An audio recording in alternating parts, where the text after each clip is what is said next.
예, 오늘 이 주신 말씀을 가지고 한바탕 소동이라는 제목으로 말씀을 전하도록 하겠습니다. 한바탕 소동. 살다 보면 이런저런 모양으로 한바탕 소동스러운 일들이 많이 발생을 합니다. 싸우기도 하고요. 예기치 못한 문제 때문에 내 마음이 발칵 뒤집히기도 하죠. 그럴 때 여러분들은 어떻게 하십니까? 저는 최근에 소동이라면 좀 그렇고 기억을 좀 더듬어 보니까 얼마 전에 가장 저에게 있었던 큰 소동스러운 일은 인천 목회자 모임 그 독서 책 모임을 마치고 이제 서울의 포구를 지나서 저쪽 시흥 쪽 이렇게 오는데 이제 운전을 오래 했잖아요. 그런데 차가 안 가는 거예요. 근데 되게 웃긴 게요. 인정하기 싫더라고요. 차는 안 가는데 악셀을 계속 밟고 그러면서 고장 났구나. 사실은 차가 고장 난 건데 제 마음은 인정하기 싫더라고요. 왜 인정하기 싫었을까요? 돈이 많이 깨지. 돈이 수백 깨지잖아요. 저도 귀동량으로 들은 기초적인 자동차 상식이 있어서 주행 중에 갑자기 차가 꺼지는 경우를 몇 가지를 전부터 공부를 해왔단 말이에요. 가장 대표적인 증상이 엔진이거든요. 엔진.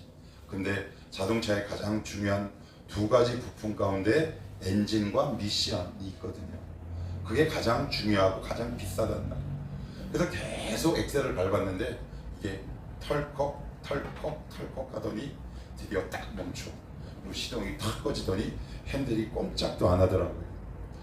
그래서 되게 마음이 조금 힘들고 소동스러웠던 일이 있었고요. 그보다 조금 더 먼 건 제가 전에 한번 말씀드렸다시피 작년 겨울에 아침 기도회 하려고 이렇게 딱 왔는데 제 방에서부터 물이 이만큼 흥건하게 젖었어요. 여러분 그날 기억하세요? 아침 기도회 못한 거? 그래서 제가 오늘 아침 기도회 하지 못합니다. 그래가지고 그 추운 날 믿을 건 우리 신집사님밖에 없어서 신집사님 교회 큰일 났어요 라고 했더니 밖에 흐르는 이 배수관이 계속되는 그 추위에 꽁꽁 얼어서 물이 역류해가지고 그래서 거기를 이제 뚫어서 됐는데 여러분들은 최근에 어떤 소동이 있으셨어요? 최근에 내 마음을 막 흔들어 놓은 소동스러운 일이 어떤 일이 있으셨는지 저는 되게 궁금해요. 그래서 그 소동이 일어난 결과 지금 여러분들의 마음에는 어떤 상태가 돼 있으신지요? 오늘 우리가 본 이 본문 말씀에도 예루살렘에도 큰 소동이 일어났다라고 이야기를 합니다. 먼저 이 예루살렘에 일어난 소동을 잠깐 보면 1절은 이렇게 시작을 합니다. 헤롯 왕 때에 그렇습니다. 헤롯 왕 때 여기서 헤롯이 누구냐면 이 당시 나이가 약 70세입니다. 그 당시 평균 수명을 생각하면 굉장히 장수한 인물이죠. 그런데 이 사람이 몇 세 왕위가 됐냐면 30세 왕위에 오릅니다. 그러니까 약 40년 동안 왕좌를 유지했어요. 그런데 어느 날 동방에서 온 박사, 여기서 박사는 닥터가 아닙니다. 닥터가 아니라 뭐냐면 점성술사 혹은 여러분 혹시 조로아스터교라는 말 들어본 적 있으세요? 세계사 공부하다 보면 조로아스터교의 사제 계급을 의미한답니다. 그러니까 쉽게 얘기하면 이방인에다가 점성술. 그런데 성경을 좀 읽으신 분들은 압니다. 눈치를 채실 수 있어요. 레위기, 민수기, 신명기에 보면 하나님이 혐오하고 싫어하는 불의에 관해서 쭉 언급하면서 이런 구절이 등장합니다. 너희 가운데 만약 신접하거나 길흉을 말하는 예언자가 있으면 돌로 치니라. 점성술사입니다. 이 사람이 아기 예수께 경배하러 찾아온다. 상식밖의 일이죠. 굉장히 놀라운 역사가 지금 벌어지고 있는 겁니다. 하나님은 그 누구의 손도 빌리지 않고 당신의 전적인 주권적인 역사를 통해 지금 이 세상을 구원하시기 위해 역사의 서막을 지금 열어 가시는 중입니다. 그런데 문제가 생겼습니다. 1절을 같이 한번 읽어볼게요. 1절입니다. 시작. 헤롯 왕 때 예수께서 유대 베들레헴에서 나시네. 어디서 나셨습니까?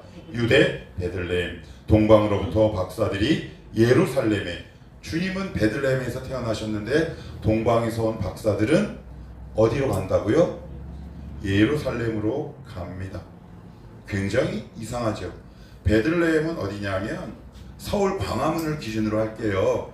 서울 광화문을 기준으로 하면 광명과 부천쯤 됩니다. 그럼 이해가 좀 쉽죠? 약 10여 킬로미터 정도 떨어지는 곳에 위치하고 있어요. 그러니 꽤 먼 거리의 차이가 있지요. 그런데 분명히 별은 베들레헴으로 인도하고 있는데 동방 박사들은 예루살렘으로 들어가기 시작하죠. 왜 그러냐면 그 당시 예루살렘은 이스라엘 전체의 수도요, 행정도시 핵심이었기 때문에 당연히 여러분들이 동방 박사라 해도 왕은 어디서 태어날 거라고 믿겠습니까? 예루살렘에 태어날 거라고 믿었어요. 그런데 그곳에 딱 가니까 예수님이 안 계신 거죠. 우리도 그런 적이 있지요? 있어요, 없어요? 주님은 여기 계셔야 하는데 왜 안 계시지? 거기에서 우리의 믿음이 혼란과 혼동이 오기 시작합니다. 그래서 하나님 여기 분명히 계셔야 하는데 왜 안 계십니까? 우리 주님 분명히 거기 계신다고 저에게 말씀하신 것 같은데 왜 그곳에 계시지 않나요? 그런데 한번 물어볼게요. 베들레헴과 예루살렘 어디가 더 화려할까요? 예루살렘. 우리의 마음은 화려함 속에 가 있거든요.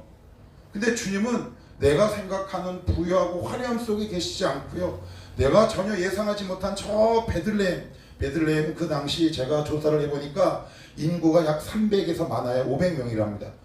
베들레헴의 이름의 뜻은 떡집이에요. 떡집이란 얘기는 말 그대로 곡식을 위주로 생계를 이어가는 마을이에요. 그래서 보리와 밀을 재배하는 곳이랍니다. 그러나 그것 빼고는 그 당시 그 누구도 주목하지 않았던 작은 마을이에요. 도시도 아니란 말이에요. 왜 주님이 거기서 태어나셔야 합니까? 여러분들의 주님은 어디 계시나요? 베들레헴입니까? 아니면 예루살렘입니까? 여기서 신앙의 소동이 벌어지지 않습니까? 저는 이 소동을 참 많이 겪었습니다.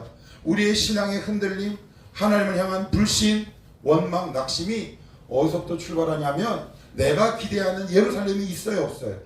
있지요. 그런데 주님은 자꾸 베들레헴으로 오라고 합니다. 그러니 우리는 가기 싫습니다. 왜요? 내가 지어놓은 예루살렘이 있단 말이에요. 거기 가야 할 것 같아요.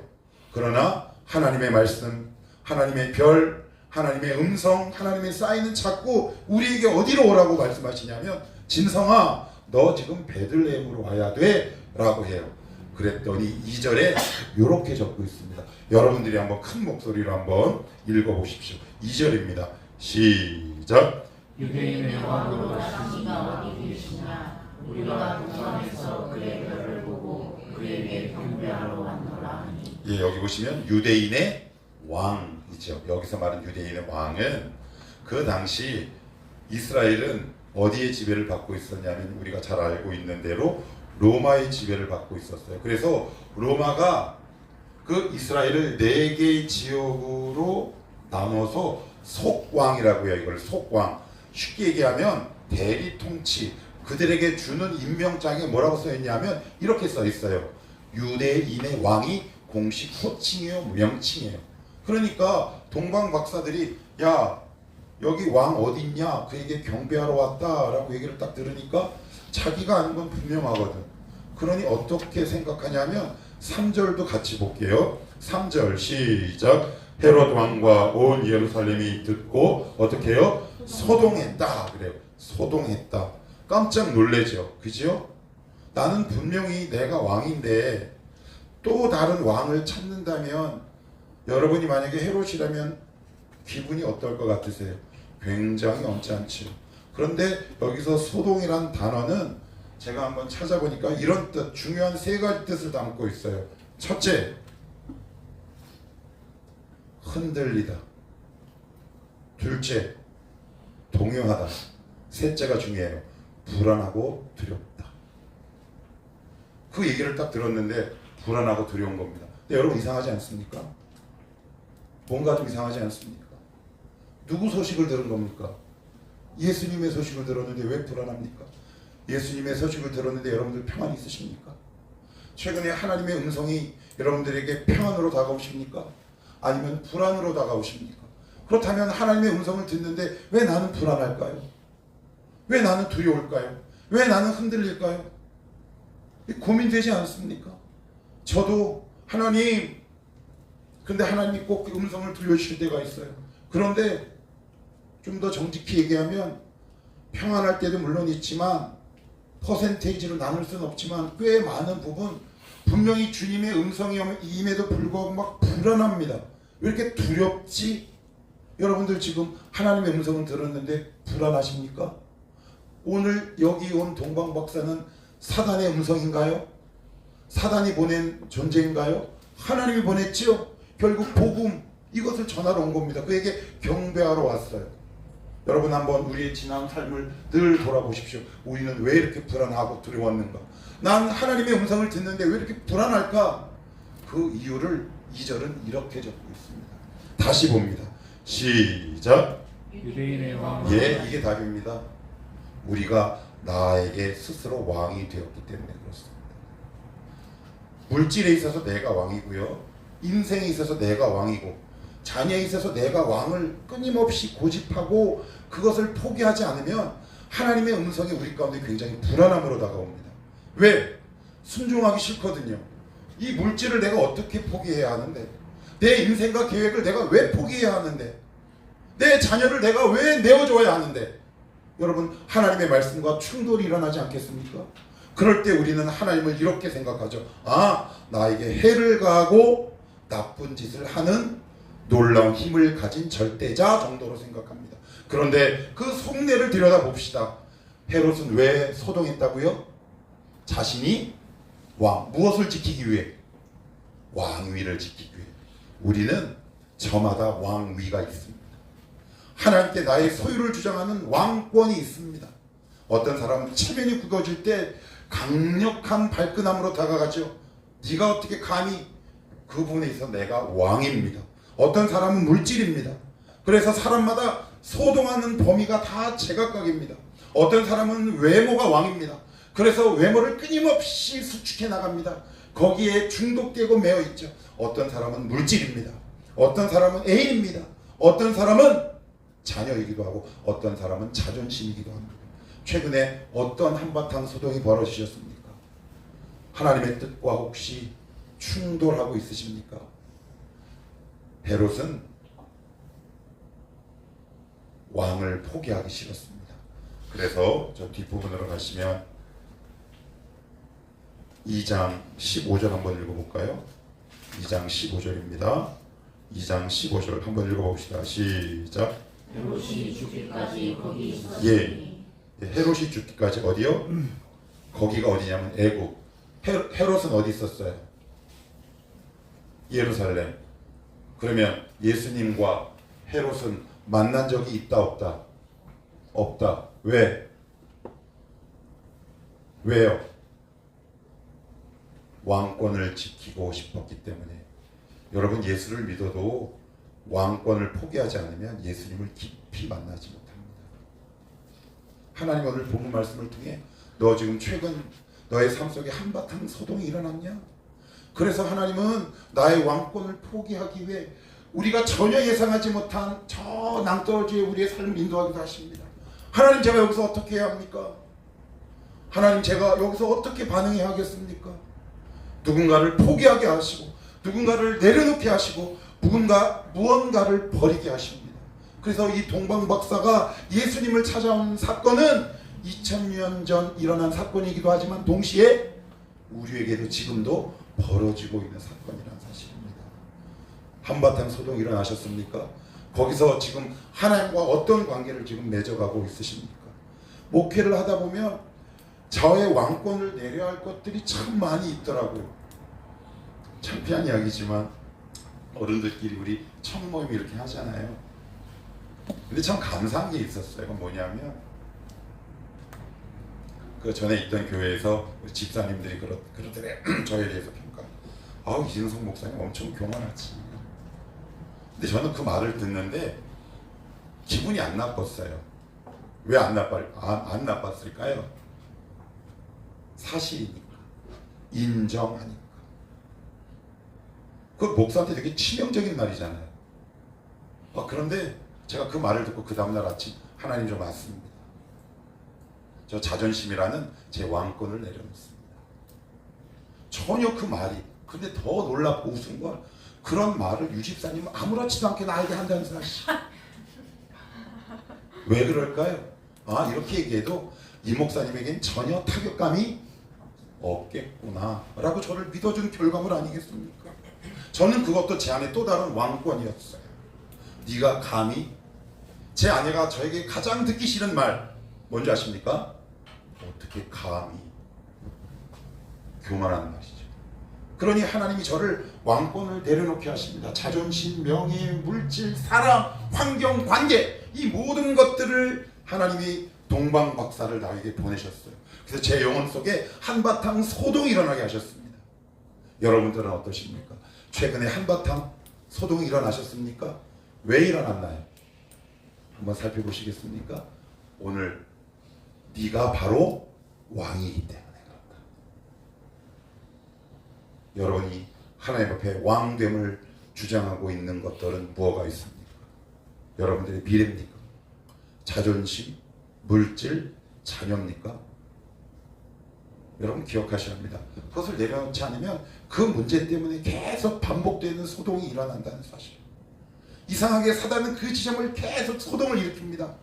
이 소동의 뜻 세 가지 가운데 마지막 뭐라고 그랬나요? 제가 불안하고 두려운 거죠. 두렵습니다. 평안이 없지요. 그랬더니 이것을 깨달으면 어떻게 하면 될까요? 내가 잘못했구나. 무릎 꿇으면 되는데 은혜를 받지 않고 은혜를 차버리는 사람들에게 나타나는 두 가지 행동 패턴이 오늘 본문에 이어서 등장해요. 저는 이 모습이 우리 청어람과 여러분들의 모습이 되지 않기를 축복합니다. 어떤 것인지 한번 살펴봅시다. 자, 여기를 한번 볼게요. 4절입니다. 4절 시작. 왕이 모든 대제사장과 백성의 서기관들을 모아 그리스도가 어디서 나겠느냐 물으니, 묻지요, 묻습니다. 7절도 봅니다. 7절 시작. 이에 헤롯이 가만히 박사들을 불러 별이 나타난 때를 자세히 묻고, 그래요. 자세히 묻고, 그래요. 묻는데 여기 7절 중요한 단어가 있어요. 이에 헤롯이 어떻게 물어요? 가만히를 다른 단어로 바꾸면 뭘까요? 은밀하게. 은밀하게. 뭔가 이렇게 탁 하나님의 말씀이 나와 충돌되는 사건이 딱 벌어지면 하나님의 은혜가 그 안에 들어갈 사람들은 맞습니다 라고 제 자신을 오픈하죠. 은밀하게 이야기하지 않습니다. 자기 자신을 이렇게 활짝 엽니다. 그런데 하나님의 은혜로 비껴가는 사람들의 특징은 은밀성이 그 다음 단계로 찾아온다는 사실입니다. 그럼 왜 이렇게 은밀하게 하겠느냐? 그 다음 구절은 더 치명적입니다. 자, 여기를 한번 읽어봅시다. 8절입니다. 시작. 베들레헴으로 보내며 이르되 가서 아기에 대하여 자세히 알아보고 찾거든 내게 구하여 나도 가서 그에게 경배하게 하라. 거짓이죠. 은밀과 거짓. 그러면 이 말 자체는 사실인데 삶은 아니죠. 그래서 저는 제 원고에 이렇게 썼습니다. 거짓 예배자로 충분히 살아갈 수 있다. 이 안에도 한 25, 6명, 6, 7명 되지만 하나님 보시기에 거짓 예배자가 있을 수 있고 참된 예배자가 있을 수 있다라고 말씀하고 있습니다. 심지어 저 자신도 하나님 보시기에 진성아, 너 정말 참된 예배자냐? 참된 경배자니? 너 혹시 말만 경배한다고 하는 거 아니냐? 라고 우리에게 물으시고 여러분에게 물으신다면 우리는 하나님 앞에 어떻게 대답을 하면 좋겠습니까? 가짜 예배자로 살지 마십시오. 그리고 마지막 오늘 설교의 가장 중요한 부분을 살펴보겠습니다. 11절입니다.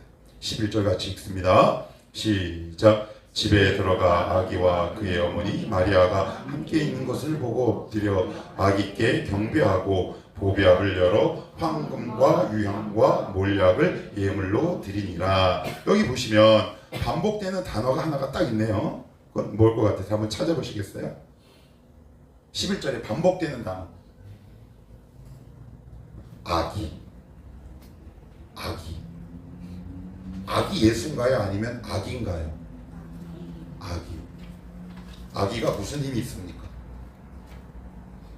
부모의 전적인 돌봄을 받아야 하는데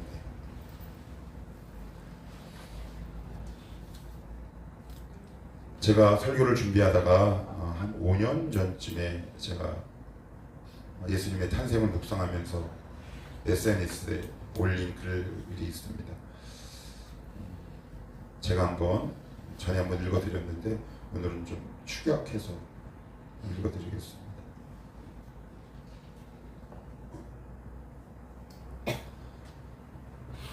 다행히 저는 인복이 많아서인지는 몰라도 제 주변에 있던 리더들은 이 지체의 어려움, 정신적인 어려움이 있던 이 자매를 식사, 간식 등 여러 가지를 잘 챙겨주고 소외되지 않도록 신경을 많이 써주었습니다.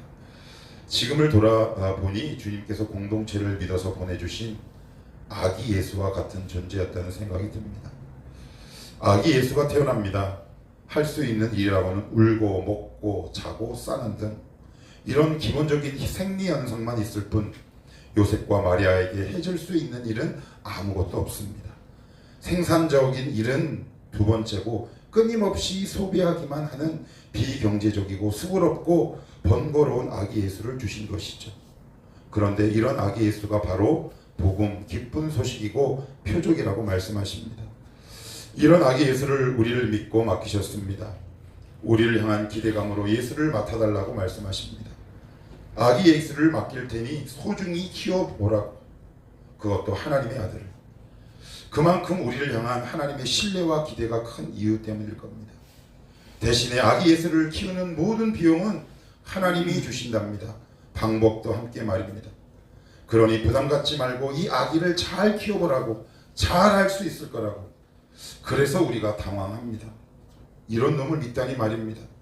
때로는 야곱의 간교함과 아브라함의 우유부단함이 게다가 모세의 혈기마저 이것뿐이겠습니까? 그런데도 저를 계속 믿어주셨습니다. 계속 도망가도 따라와서는 아기 예수를 맡아달라고 사정하십니다. 자격이 없다고 손사래를 쳐도 이분은 막무가내입니다. 고집센 분 같으니 못난 분 같으니 대신에 키워줄 테니 양육비 꼬박꼬박 보내라는 저의 못난 협박에도 고개만 끄덕이는 한심한 양반 같으니라고. 이런 한심한 분이 우리의 하나님이라 합니다. 그래서 감격으로 가슴 터지는 아침이고 죄성에서 가슴 미어지는 아침입니다. 하나님을 향한 믿음보다 우리를 향한 하나님의 믿음과 신뢰가 크다는 것을 믿어내는 것이 복음의 출발이며 완성일 겁니다.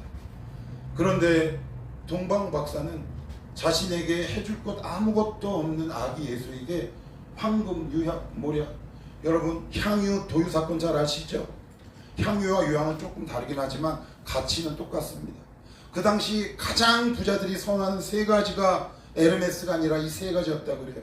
그래서 어떤 학자들은 추정하기를 아기 예수께 바쳤던 그것을 너무 비루하고 천박한 계산법이긴 하지만 지금 시가로 따지면 10억은 넘을 것이다 라고 얘기합니다. 여러분 아기에게 10억이 무슨 의미가 있겠습니까? 그런데 동방 박사는 아기에게 그 황금과 유약을 붓고 경배를 합니다. 동방 박사는 무엇을 받았을까요? 무엇을 받았을까요? 30배, 60배 받았습니까? 아무것도 없습니다. 왜 우리가 예수를 떠나냐? 나에게 해준 것이 아무것도 없을 때 그때 예수를 떠납니다. 우리는 아기 예수를 만나야 합니다. 그래야 주님을 떠나지 않습니다. 왜 우리가 중간에 믿음의 이탈을 하느냐? 하나님이 나에게 뭐가 해준 것이 있어. 그러나 하나님은 반드시 우리를 아기 예수께 인도하십니다. 진성아, 너에게 지금 내가 아무것도 해줄 수 없는 상황임에도 불구하고 나를 너의 예배하는 하나님으로 믿고 따르겠느냐? 여러분들의 고백을 들어야 하겠습니다. 하나님이 오늘 이 고백을 듣기를 원하십니다. 하나님, 저에게 있는 황금과 유향과 몰약이 있습니다. 비록 제가 믿는 하나님이 지금 제가 너무 힘들고 괴로워서 아기처럼 나에게 아무것도 해줄 수 없는 상황인 것처럼 느껴진다 해도 여전히 주님을 주인 되심을 포기하지 않겠습니다.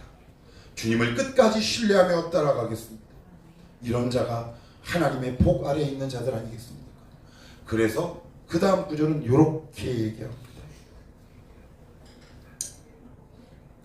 자, 12절 시작. 그들은 꿈의 헤롯에게로 돌아가지 말라 지시하심을 받아 다른 길로 고국에 돌아가니라.